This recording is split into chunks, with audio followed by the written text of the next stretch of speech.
Hoard wealth to pass on to future generations, or circulate as much of your wealth before death? This is an interesting question.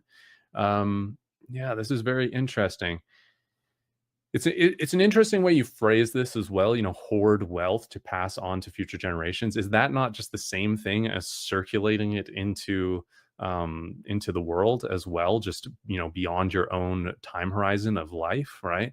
Um, uh, it's one thing to like donate your wealth, like how you can do with Bitcoin, where you literally could like send it to a random address. Like you could burn your coins, or you could get rid of your private seed phrase and die with that knowledge and not have it accessible to anybody. And you would literally donate it to all the other holders of the network, although it might take time for that network to realize that those coins are stationary and never moving, right?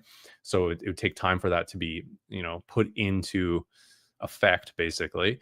But yeah, I mean, for me, it's probably a bit of both, right? I want my future generations to, I'm having a kid here in May, so I want them to succeed. I want their children to succeed, and I think Bitcoin is part of that. And I plan to spend my Bitcoin throughout my life as well, and my wealth throughout my life, with upgrades that are meaningful to me and my family. So I think a bit of both, probably. Do you think starting from the ground up every single time builds stronger people? No, I do not think that.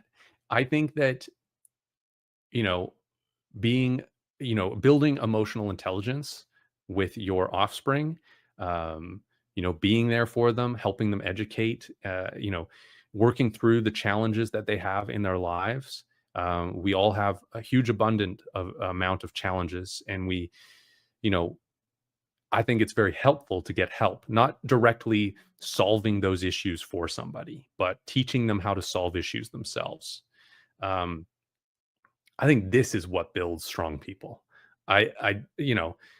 Money and wealth uh, is no substitute for time and attention.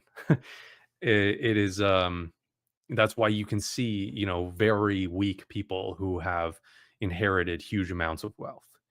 But those two things are only connected and correlated when the people that have passed on that wealth thought that that was a substitute for genuine care. I think this is what builds strong people. Doomsday Games. Here we go. I'm thinking about stuff like Nash equilibrium, and if my children should have their own wealth and build their own life, because those experiences seem invaluable to the growth of humanity.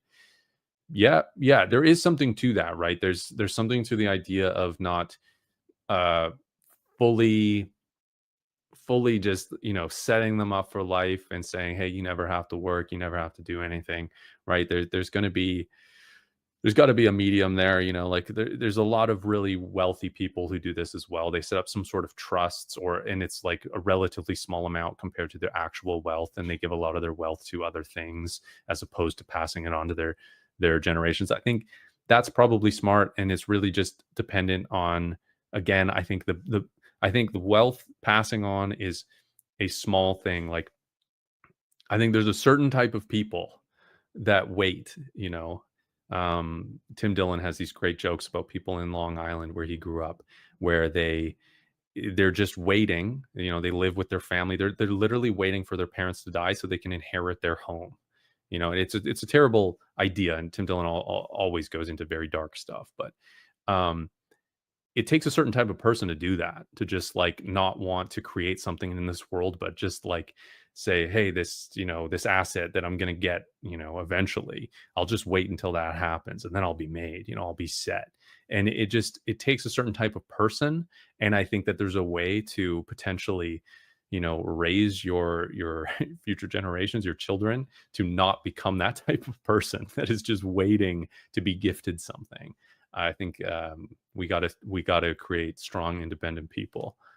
So yeah, that's my idea there. Thanks for watching. Hope you guys enjoyed. If you wanted to support this channel, the best way to do so is by becoming a member. You get access to replays of my live streams, exclusive members only content. Depending on when you're watching this, that will be 21 steps to Bitcoin mastery. It's not available as of recording this, but maybe by the time you're watching this, or into the future, I'll be releasing those. Also, you can support this show by checking out the sponsors, all linked below.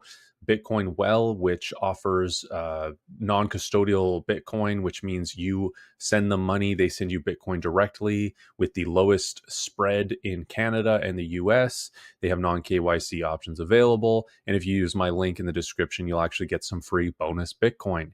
And of course, Stampseed, the best possible way, in my opinion, to store your generational wealth and your seed phrase, which is this small little titanium plate that is easy to conceal, fireproof, crush proof.